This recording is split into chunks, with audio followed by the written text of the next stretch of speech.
በእጇ ትኬት ይዛ የኤርፖርቱ መሳፈሪያ በር ቁጥር B12 ጋር ቆማለች። ልቧ የተረጋጋ ቢሆንም አይኖቿ ግን እርግጠኞች አይመስሉም። ለሌሎቹ ተሳፋሪዎች እንደ ሁልጊዜው ይህ ሌላ በረራ ነው። ነገር ግን ለእርሷ አዲስ ጅማሬው ሊሆን ይገባው ነበረ። አንድ አረፍተ ነገር ባለችበት ቅዝቅዝ ብላ እንድትቆም እስካደረጋት ድረስ። ሂጃብሽን አውልቂ፣ ያለበለዚያ መብረር አትችይም አለቻት። ክፍሉ ጸጥ አለ። ሰዎች አፈጠጡ። ሹክሹክታው፣ የጠባቂው ጠባቂ ድምፅ ቅላጼ፣ ሁሉም ምንም ባላጠፋች ሴት ላይ ጫና አድርገውባታል።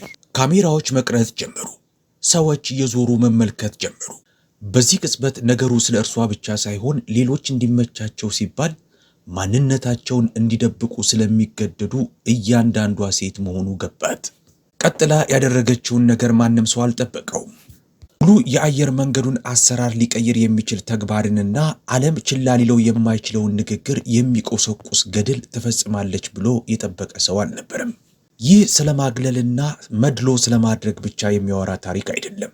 ስለ ድፍረት፣ ክብርና ውርደትን ወደ ታሪክ የሚቀይር አንድ ተግባርም የሚያወራ ታሪክ ነው። የዛን ዕለት የእውነት የተፈጠረው ምንድን ነው? አብራችሁን ቆዩ። ከዛ በፊት ግን ለቻናላችን አዲስ የሆናችሁ ቻናሉን ሰብስክራይብ አድርጎ ቪዲዮንም ላይክ በማድረግ ጀምሮ ሐሳብ አስተያየታችሁንም ኮሜንት ላይ ጻፉልን። አሚና ሁልጊዜም ኤርፖርቶች የአማራጮች ስፍራና የአዲስ ጅማሩ በሮች ናቸው ብላ ታምናለች። በ34 ዓመቷ የተረጋጋ ሰላማዊ ሕይወት መስረታለች።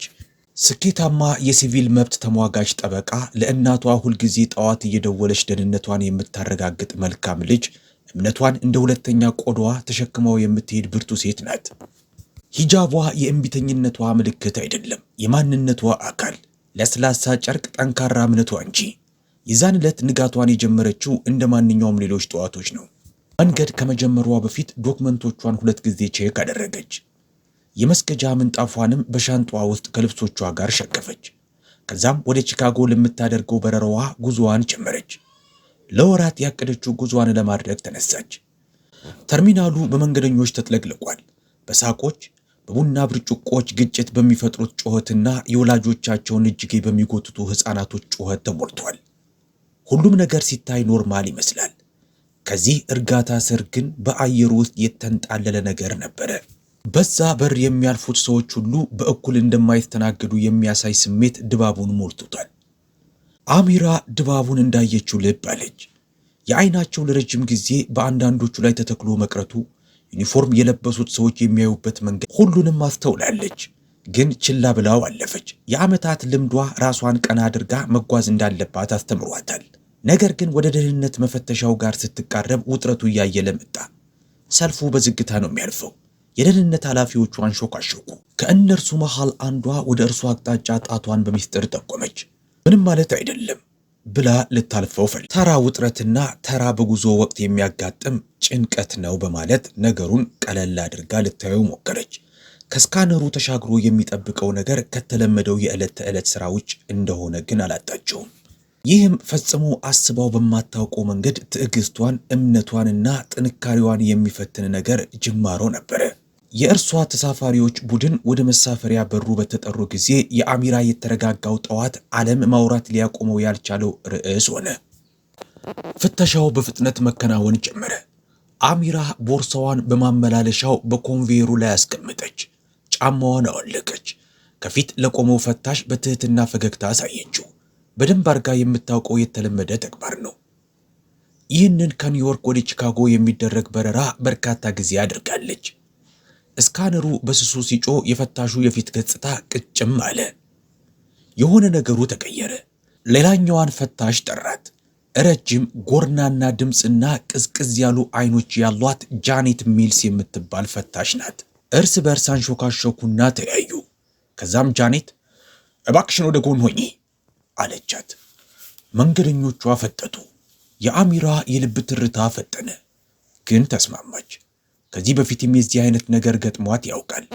በዘፈቀደ ምርጫ የሚደረጉ ፍተሻዎች፣ ተጨማሪ ፍተሻዎች፣ ስክሪኒንግ ብዙውን ጊዜም ከልብ ባልሆኑ ይቅርታዎች ይታለፋሉ።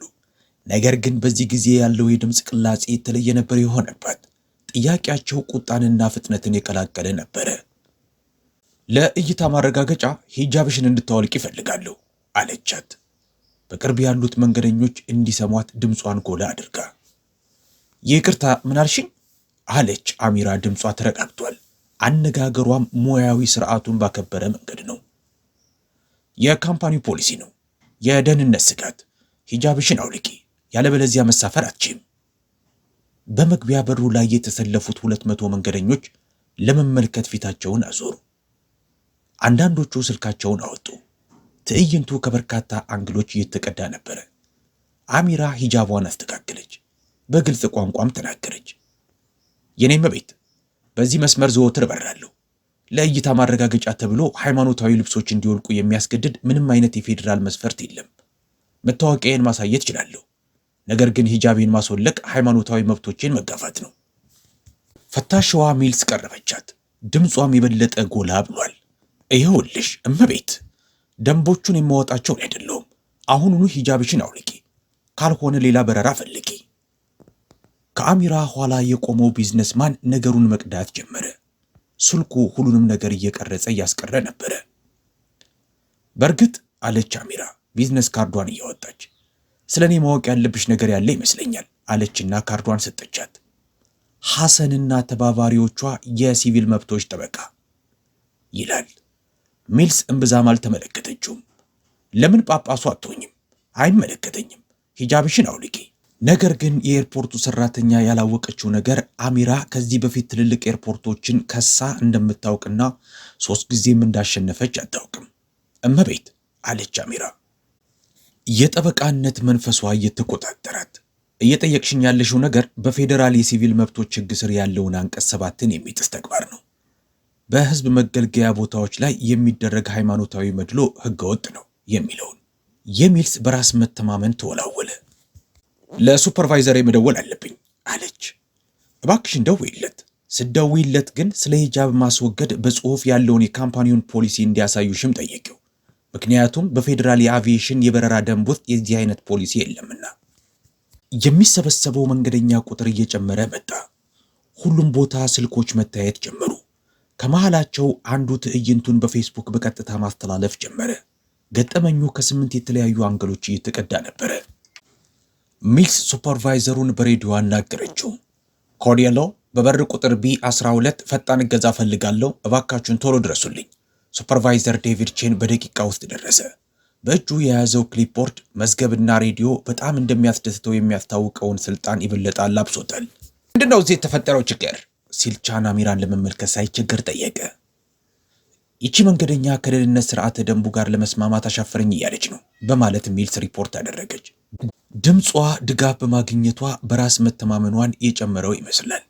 ቻን ፊቱን ወደ አሚራ ዞረ። ንዴቱ በግልጽ ይታያል። እመቤት፣ አሁኑኑ የፀጉር ልብስችን አውልቂ፣ ካልሆነ መሳፈር አይፈቀድልሽም አላት።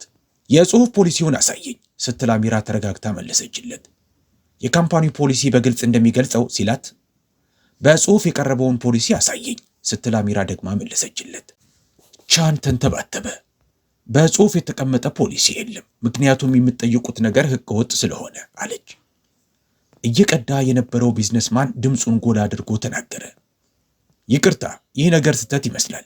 የይለፍ ፍቃድ አላት አለ። ጌታዬ እባክህን አንተ ወደ ኋላ አሁን ሲል ቻን ጮኸበት። ይህ አንተን አይመለከትም።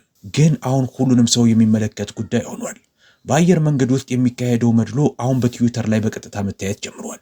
ቪዲዮ በ20 ደቂቃ ውስጥ 50,000 ቪው አግኝቷል። ሚልስ ራሷን ለመቆጣጠር ሞከረች።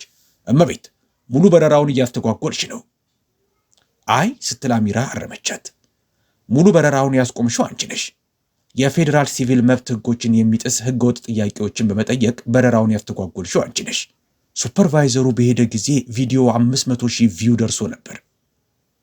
የአየር መንገዱ የህዝብ ግንኙነቶች ቡድን ፍጹም ድንጋጤ ውስጥ ገቡ።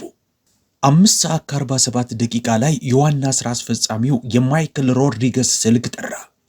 የህዝብ ግንኙነት ዳይሬክተሩ ድምፅ የደነገጠ ነበረ። ማይክል፣ ችግር ገጥሞናል። በብሔራዊ ደረጃ እየታየን ነው።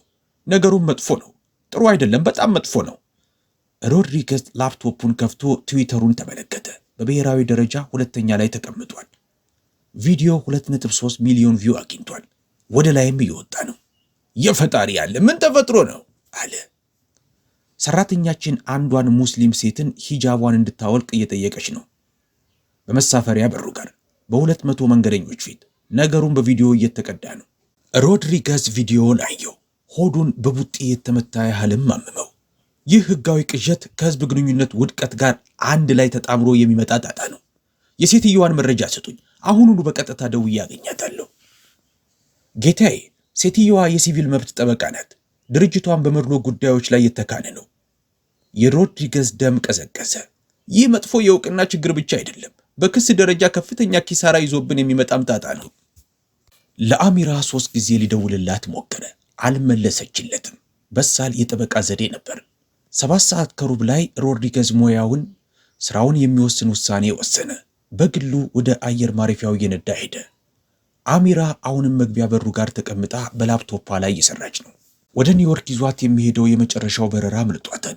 ግን ከእንግዲህ ይህ ለእርሷ ትርጉም የለውም። ሮድሪገዝ ወደ ተቀመጠችበት ጠረጴዛ ቀረባት።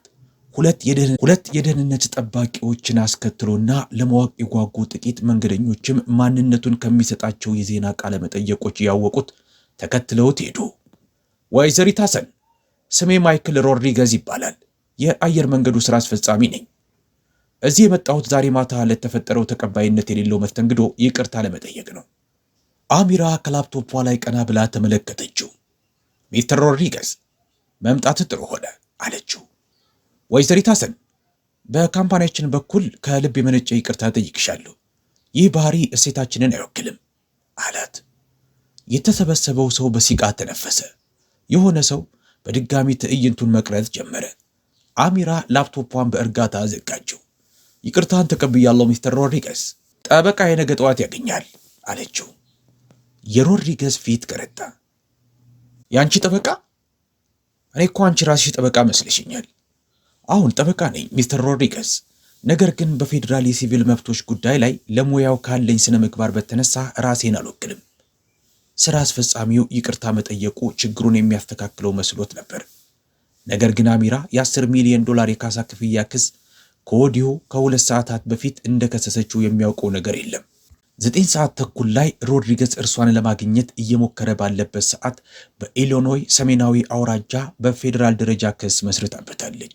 ለሲቪል መብቶች ጥሰት የ10 ሚሊዮን ዶላር የካሳ ክፍያ ጠይቃለች። ለደረሰባት ስሜታዊ ውጥረትና ለተጨማሪ ጉዳቶችና እንግልቶች። ማስረጃው ከልክ በላይ ነው።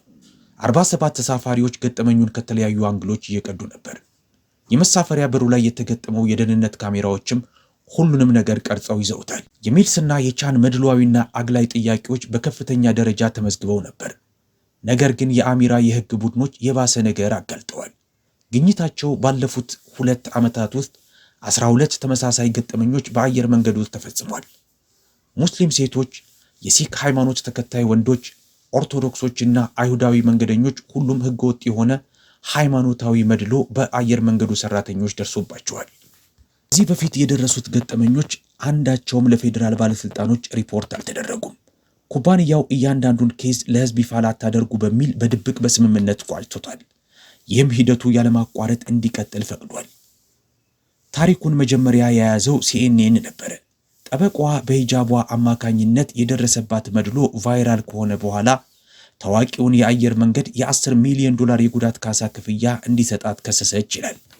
ይህንን ዜና መውጣት ተከትሎ በሰዓታት ውስጥ ኤንቢሲ፣ ፎክስ ኒውስ እና ሌሎች የሀገሪቷ ታላላቅ የዜና አውታሮች ለጉዳዩ ሽፋን ሰጡት።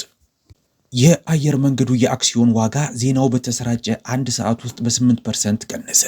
ኢንቨስተሮች በአየር መንገዱ ላይ ሊገጥማቸው የሚችለውን ኪሳራ ልብ አሉ። የኩባንያው የህግ ቡድን ፈጣን የእርቅ ሀሳብ አቀረበ። በህዝብ ፊት ይቅርታ ጠይቆና የፖሊሲ ለውጥ አድርጎ 3 ሚሊዮን ዶላር ለመስጠት ተስማማ።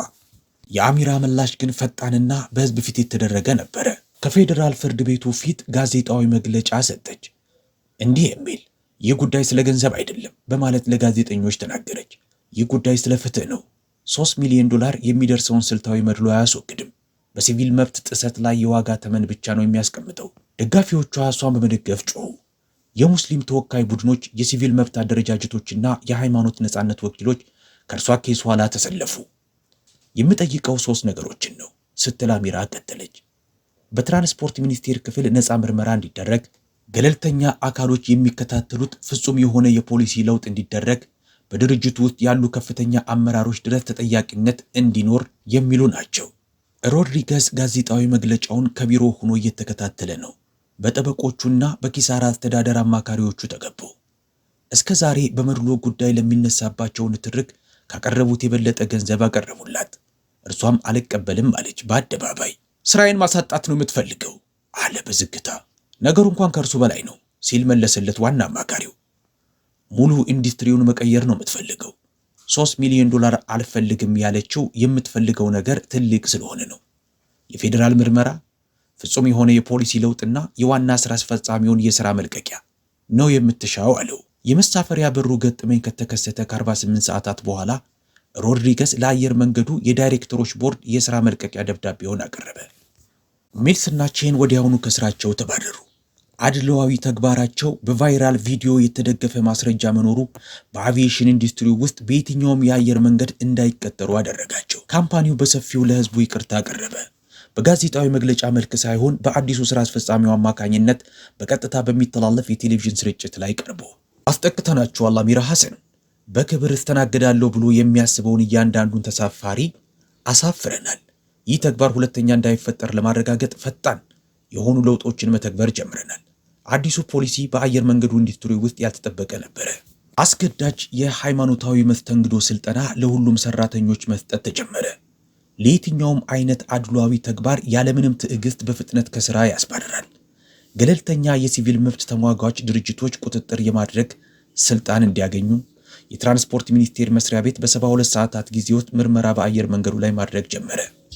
አሚራ ያጋለጠችው አድሏዊ አሰራር ሌሎች ዋና ዋና የአየር መንገዶች እንዲመረመሩ አነሳሳ። በማግስቱ አሚራ 60 ሚኒትስ በሚል የቴሌቪዥን ጣቢያ ላይ ቀርባ የሚከተለውን ንግግር አደረገች። ይህ ተግባር በሙስሊም ሴቶች ላይ በየቀኑ ነው የሚፈጸመው በማለት ለጋዜጠኛዋ ሌዝሊ ስቶል ነገረቻት። በአየር ማረፊያዎች፣ በሥራ ቦታዎች፣ በትምህርት ቤቶች ምን የማይደረግበት ቦታ አለ? ብዙዎቹ ለመብታቸው ለመታገል በቂ አቅም የላቸውም። እኔ የታገልኩት ለሁሉም ነው። የካሳ ክፍያው ከ2 ሳምንት በኋላ መጣ። $7 ሚሊዮን። አሚራ ለሕገ ክፍያዎችና ለደረሰባት የግል ጉዳት ካሳ $2 ሚሊዮን አስቀርታ $5 ሚሊዮን መድሎ ለሚደርስባቸው ሰለባዎች ነፃ የሕግ ከለላ የሚሰጥ ሃይማኖታዊ ነፃነት ሕጋዊ ተከላካይ የበጎ አድራጎት ተቋም መሰረተች። በ6 ወር ጊዜ ውስጥ ይህ የመሰረተችው ትርፋማ ያልሆነ ድርጅቷ ከ200 በላይ ተመሳሳይ ኬዞችን አሸነፈ። ከ6 ወራቶች በኋላ በዚሁ አየር መንገድ ላይ ሌላ ክስ መሰረተች። በዚህ ጊዜ የመሰረተችው ክስ ድርጅቱ ስለሚያደርሰው ስለማግለልና መድሎ በተናገሩ የሙስሊም ሰራተኞች ላይ በሥራ ቦታ የሚደርሰውን የበቀል እርምጃ በመቃወም ነበር። ይህንንም ኬዝ አሸነፈች። ዛሬ አሚራ ሐሰን የሰብአዊ መብት ምሳሌ ናት። ትርፋማ ያልሆኑ የበጎ አድራጎት ድርጅቷ በሃይማኖታዊ መድሎ ሕግ ላይ አብዮታዊ ለውጥ አመጣ። አየር መንገዶች ባህላቸውን ፍጹም ቀየሩ። ሌሎች ዘርፎች ላይ የተሳተፉ ተቋማትም ተመሳሳይ ምሳሌን ተከተሉ። የራሳቸው ጉድ ቫይራል እንዳይወጣ በመፍራት አንድ ሴት አንድ የስልክ ቅጅ ሁሉንም ነገር ለወጠው። ምክንያቱም አንዳንድ ጊዜ ፍትህ ቫይራል ይሆናል፣ ጫፍ ይወጣል። ለሌሎች ተመሳሳይ የድፍረት ዓለምን የመለወጥ ታሪኮች ቻናሉን ሰብስክራይብ አድርጉ። ይህንን ቪዲዮ እስከ መጨረሻው የተመለከታችሁ ቪዲዮውን እስከ መጨረሻው ድረስ ተመልክተነዋል በማለት በኮሜንት ላይ ጻፉልን። ከየት ሀገር ሆናችሁ እንደምትመለከቱትም አሳውቁን። ስለምትከታተሉ እናመሰግናለን። በሌላ ቪዲዮ እስከምንገናኝ መልካም ጊዜ